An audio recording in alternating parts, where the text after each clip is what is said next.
Hello everyone, আমি প্রিয়াঙ্কা দে, taro reader.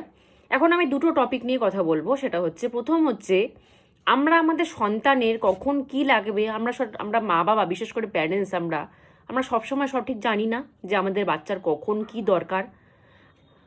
মানে মা বাবা এতটা পর্যন্ত বাচ্চার ব্যাপারে জানে যে আমার বাচ্চা কতটুকু পর্যন্ত ভাত খায়, কতটুকু সে খায়, অতটুকু পরিমাণ পর্যন্ত আমরা কিন্তু আমাদের সন্তানের জানি যে এতটুকু পরিমাণই এর লাগবে। এর থেকে বেশি হলেও বেশি হয়ে যাবে, এর থেকে কম হলেও তার পেট ভরবে না। আমরা কিন্তু বাচ্চার খাবারের পরিমাণটা পর্যন্ত জানি আমরা মা বাবারা।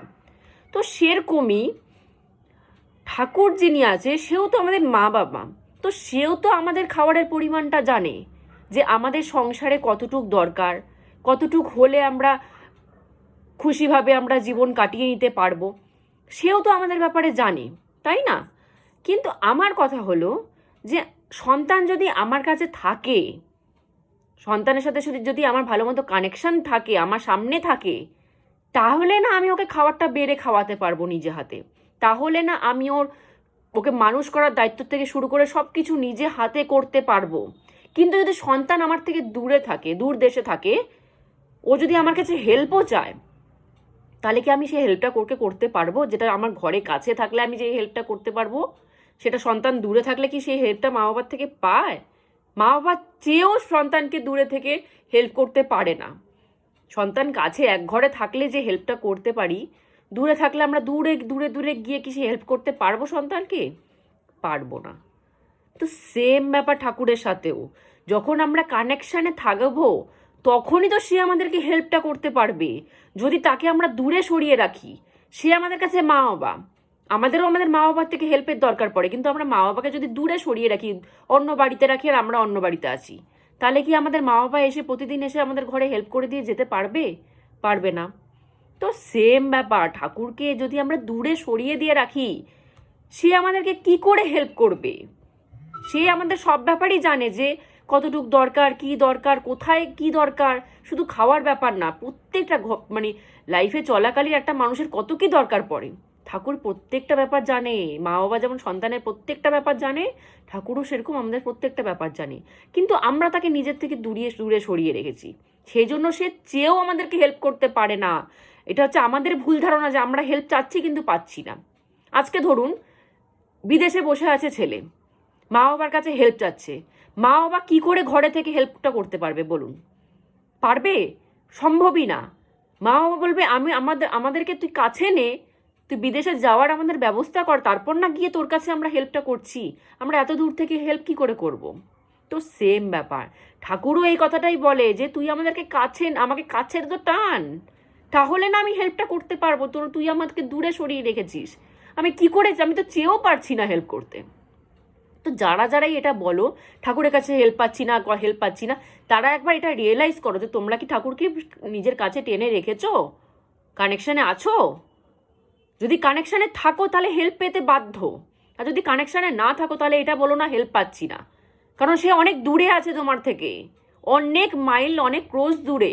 সে কি করে হেল্প করবে? এত দূর থেকে কি করে মানুষ হেল্প করবে? হেল্প পাবে না তাহলে। তো সেম ব্যাপার, এই ছোটো ছোটো জিনিসগুলো আমাদের বুঝতে হবে। হেল্প চাইলাম আর পেয়ে গেলাম হবে না তো, তাকে আমাকে নিজের কাছে আনতে হবে, তারপর না সে আমাকে হেল্পটা করবে। দূরের থেকে, এত দূর থেকে সে কী করে হেল্প করবে?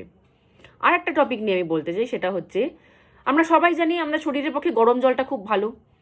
সবাই মানে ডাক্তার এরকমও সাজেশন করে যে গরমের দিনেও যদি গরম জল খাওয়া যায় খুব ভালো। এরকম শুধু শীতকালে না, গরম জল খেলে সবসময় শরীরের পক্ষে ভালো। কিন্তু আমরা কোনো সময় কি করি, আমরা জলটা দেখে কিন্তু আমরা বুঝি যে এতটুকু গরম জল আমি খেতে পারবো, তো সুতরাং অতটুকুই আমরা খাই। কিন্তু কোনো সময় যদি একটু বেশি গরম হয়ে যায় বা কম গরম হয়ে যায়, আমরা কিন্তু আবার একটু গরমটা একটু মিশিয়ে নিই যে আমি আরটু সইতে পারবো, আরটু গরম জল আমি নিতে পারবো। তো আমরা কিন্তু আবার একটু গরম জল কিন্তু মিক্স করে নিই যদি নর্মাল হয়ে যায়। যে কথাগুলো বলছি একদম ঘরের ছোটো দৈনন্দিন জীবনে আমাদের সাথে এই জিনিসগুলো হয়, ভেবে দেখবেন। ধরুন আপনি একটা কাপে করে গরম জল খাচ্ছেন, আপনি এক ঢোক খেয়ে দেখলেন যে নর্মাল, তো আপনি সেটা গরম জলটা আবার একটু মেশাবেন যে আরটু গরম করে নিই, আমি আরটু সইতে পারবো, তো আরটু গরম জল আমি নিতে পারবো শরীরে, তো আরটু আমরা গরম জল মিশিয়ে তারপর খাই আমরা। কারণ আমরা সেটা সইতে পারবো বলেই আমরা গরম জলটা আরটু মেশাই। যদি সইতে না পারতাম তাহলে কিন্তু আমরা মেশাতাম না। তো সেম ব্যাপার, ঠাকুরও জানে যে আমরা কতটুক জিনিস সইতে পারবো, কতটুক দুঃখ আমরা সইতে পারবো। তো সেই পরিমাণটা সে জানে, কারণ সে আমাদের মা বাবা, সন্তানের সহ্য করার ক্ষমতা সে জানে। তো সেই ভেবে চিন্তেই আমাদের দুঃখটা দেয় যে এতটুকু ও সয়ে নিতে পারবে। দুঃখ কেন দেয়? কারণ দুঃখ যখনই আসবে, দুঃখ হচ্ছে গুরুর মতো। সুখ কিন্তু গুরু না। সুখ আসলে আমরা কিন্তু কর্মহীন হয়ে পড়ি। সত্যি কথা যেটা, সুখ আসা মানে আমি আমার হাত পা ছেড়ে আরামসে মজা নিচ্ছি। দুঃখ আসলে কিন্তু আমরা কেউ মজা নিই না। দুঃখ আসলে আমরা লড়া শিখি। দুঃখ আসলে আমাদের সহ্য ক্ষমতা বাড়ে। দুঃখ আসলে আমাদের ধৈর্য গুণ বেড়ে যায়। তো দুঃখকে গুরু বলা হয়েছে, সুখকে কখনো গুরু বলা হয়নি। দুঃখ গুরু। দুঃখ আসলে সে আমাদেরকে অনেক কিছু শিখিয়ে যাবে, সে একা আসে না, সে অনেক কিছু শিখাতে আসে। তো সেরকমই ঠাকুর দুঃখটা এই জন্যই দেয় যে তোমার এতটুকু শেখার দরকার আছে, তুমি এতটুকু সয়ে নাও, এতটুকু এক্সপিরিয়েন্স করে নাও, তোমার এতটুকু কাজে লেগে যাবে পরবর্তীকালে গিয়ে। এই যে দুঃখটা তুমি সহ্য করছো, এটাই তোমার পরবর্তীকালে গিয়ে কাজে লেগে যাবে। তো উনি মেপেই কিন্তু দুঃখটা দেন। উনি কিন্তু ওভারলোডের দুঃখ দেন না, যে এতটা দুঃখ নিতে পারবে না আমি দিয়ে দিলাম, সেটা কিন্তু সে কখনো করে না। উনি জানে যে এতটুকু শরীরের পক্ষে সইতে পারবে, অতটুকুই উনি দেয়। প্রথম কথা হচ্ছে দুঃখ। দুঃখ যদি শারীরিক হয় বা মানসিক হয়, দুঃখটা কিন্তু আমরা ভোগ করি শারীরিক দিক থেকে, মানসিক দিক থেকে অনেকটা ভোগ করি।